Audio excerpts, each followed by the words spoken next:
Hi friends, this is Sarah from Crafting and Relaxing. Welcome and thank you so much for joining me, whether you're brand new or you've been with me since the beginning. Today I'm making a pocket letter, and those of you who watch my channel a lot will not be surprised that it is blue. I made a bunch of Christmas ones, and then I had something sitting around that I needed to mail to somebody else who loves blue. And I thought, well, if I'm going to go to the post office, I might as well put something fun in there. So I decided to make a pocket letter all in blue. And she is pretty specific about her blue. She doesn't like teal. She likes blue, like a royal blue lover. So I went through the papers and I fiddled with them a little, and you can see me sub them out now and again. Some were a little too purple and didn't quite work. And I mixed navy and royal because that's what I do. I like all the blues together, and they all make me happy. Then I got out my entire blue stash, my blue washi tapes, my favorite blue papers, blue things with stars, blue foil washi tape, everything blue. And I just had a great time. I've sped this up about 5 times, and I think when I was cutting the paper, it was like 7 times. But I just kind of went for it the way I would if it was for me. And when you make pocket letters or cards or anything, just try things. Put the washi tape down and see if you like it. And if you don't like it, put a big sticker over it or a circle over it or something else. The blue that I'm working on right there is a paint swatch. You know, it's a large paint card that you saw me cut down. And I just keep going back and getting bits of washi. And then I tore some up for a little more of a shabby distress look so that they're not all perfect. Kind of tore some down and layered them up. I like to layer my washi tapes, so a big one, a little one, one that's torn, one that's not. I don't know if you can tell, but the old dog is playing with her blanket all around me, and the big dog keeps going back and forth. So there's a lot of weird noise tonight. But anyway, you can see. Oh, there we go. Hang on. Hang on. Everybody's fine. Everybody's fine. I don't know what the old dog thinks she heard, but she didn't hear anything. Look at that blue foil washi. Wilson, all done. All done. Sorry, those of you who don't have dogs and don't expect life like that all the time. You just never know around here. So did you see I took a little foil heart? When I have scraps from my mirror card papers or my glitter papers, I just get out my tiniest little dies of hearts and stars and cut them before I throw the last of the paper away. So I almost always have little tiny ones around.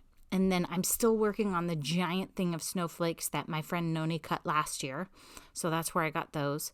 Then I edited that part out because it was really long and painful, but I was going to write her name. This is for Tanisha K. And I was going to write her name, but I couldn't fit them all. So then I just cut it back and there's a T. And I had so much fun making this that I have like more than one started. The blue was just too fun. Then I got a little carried away with the glue. Metal on mirror paper, you don't need that much wet adhesive. A little bit of lace. I thought that was fun. I just got out my whole blue stash, all of my favorite blue things, the blue flowers that are made by Queen and Company that I love, blue beads and pearls, and just everything. I figured if I like them, that Tanisha will like them. And I had a great time. There I'm just putting little glue dots under the corners of the lace. I probably didn't need them, but I was sort of on a roll, so I don't want to wait for any dry time, and I just wanted to make sure it stayed together. Then I edited a lot of it out because it was really stupid. I kept folding the washi around the back, and then it didn't stick well and I had to glue it. I should have just taken my scissors and trimmed them all at the edges because you see a pocket letter from the back too. And when you're getting stuff in and out, it'll probably get messed up. So my advice would be just trim them to the very edges. And had I built this on my glass mat, I could have used my little tiny knife, or if you guys have like an X-Acto knife, I could have just cut at the edge instead of lifting them up and having to trim around to get the washi tape off with scissors. I also could have been a lot smarter and used my scraper thing and just torn the washi right at the edge, and it probably would have worked perfectly. But whatever, I had fun. This piece of star net paper thing, I've had this forever, and I've used it on a couple different projects this year. I love it. It's just been in my hoarding stash forever and ever, thinking what to do with it. And now whenever I put it on something, I think, yep, that was perfect. I should have bought like 1,000,000 of those. I don't even know where it came from. I guess in this day and age, we can make them in the scan and cut, but I probably won't. I don't actually have a scan and cut, but my friend does. There's a lot of silhouettes in this neighborhood too. There, I'm just trimming it down, and that star stuff is a little tricky to glue down because I didn't do it before I flipped it over. Then little bits of stars.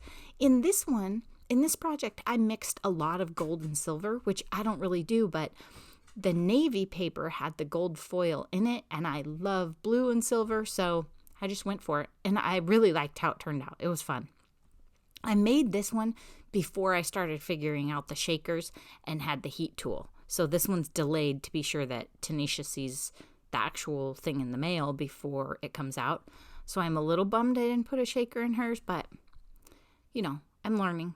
I'm getting better all the time and having fun. And it gets tricky to layer all the stuff in and fill the back with goodness and fit it all in there, but I think I'm getting better at that. I'm not like cruising with Crystal where I have these giant, amazing designs across the front yet, though. I'll get there. Here, I'm just fiddling with some blue eyelash trim that I just decided I was going to use, even though it was kind of weird. And the one disadvantage to putting your washi down before, like I did, is sometimes you wish you would have moved it over or used something a little more narrow. But what it does is it gives, see, in this case, that was kind of a mess to connect all that. Putting your washi down makes, instead of having 9 identical rectangles to figure out what to do with, it makes them all different, gives you a starting point, a piece of inspiration, foil angled washi tape. Then I come back in with lace. I mean, who doesn't mix glitter tape and lace and a bit of paint skin? Oh, me, I do. I had a great time. I just grabbed every blue goodness that was in my craft room and started mixing and matching. I think we should just always craft in our favorite color. Maybe that's why so many of you make so much pink stuff. Okay, here's a bit of foil paper from that garage sale. I'm still working on that stuff. We should have bought every piece of paper in there. I don't know what we were thinking. Anyway, here I cut, if you're paying attention, you'll realize I cut the same piece twice. It's supposed to be a double layer, and I cut the background twice. But then that kind of gave me a chance because I couldn't decide if I wanted the silver in the back or the navy in the back. See, I changed my mind like twice, went back and forth, and then just decided to go for it. But I did mess up there and end up with an extra piece, which is probably floating around somewhere on the counter. So in the end, I went with the navy in the back and the silver on the front. And then you just glue it down. Layering up your embellishments makes all the difference in the world, right? Like had I taken those flowers and just stuck them on there without a piece of lace to anchor them, put a circle, a piece of lace, a stripe of washi, something to give your stuff an anchor. Otherwise, it just looks like it's floating around. That's the trick to fancy embellishments, is just layer them. And you don't have to go buy stuff to do it. I mean, you have bits of washi and ribbon and glitter paper or foil paper, or you could fussy cut something off your paper. You've got the layers. You do not have to go buy them. Okay, I'm loving it.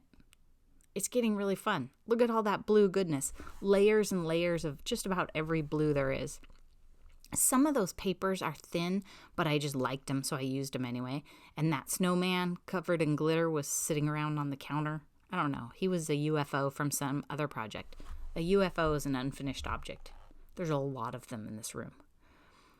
And then I just kept adding little hearts and little stars and gold bits and all sorts of stuff.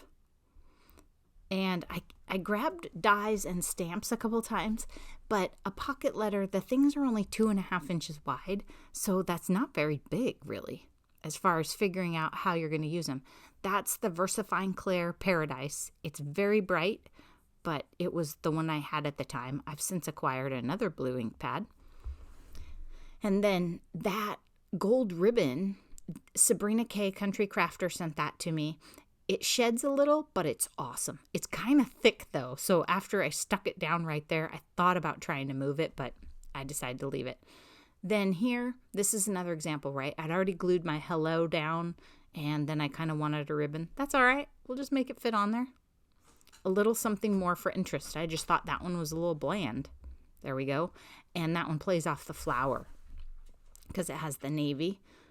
I'm trying to figure out, I have Warmest Holiday Wishes, which is a tiny little stamp that came with a little snowman that I bought. And I'm going to use that as my sentiment because my others were too big. And I don't have a lot of holiday sentiments, especially that are small. I don't have a lot of holiday. I really, really thinned out my seasonal items because I just don't use them that much. Here I'm just picking through the blue goodness and then gluing down snowflakes, and those are kind of sheer. They're white, but they're kind of sheer too, just to add some interest. And then I came back with some blue bling because you can't have too much bling. And that's one thing. In a pocket letter, you can use a lot of like rhinestones and fairly flat things. Once you get into, I tried some buttons. I mean, it gets a little tricky. Okay, so this is the pocket letter in the end, except it has a piece of washi tape. And if you want to see what's in all the pockets and the detail, you're going to have to go over to Tanisha's channel and check it out. I love that square, the one that says Warmest Holiday Wishes and has all those stars and polka dots. Oh my gosh, I don't know. But I like the one that I put shine and those stars on. There's a lot that I like. Tanisha liked that Merry Woofmas little stamp set that I got, so I just thought I'd give it to her because it's just too cute. And then I put some blue washi, wrapped it around a card for her, and a bunch of blue bling sequins to make shakers or whatever, and eyelet trim, all kinds of good stuff. I think she's going to love it. I hope that she does. Head on over to Tanisha K's channel. I'll link below so you can see what she thinks of it. Thanks so much for watching. Bye-bye.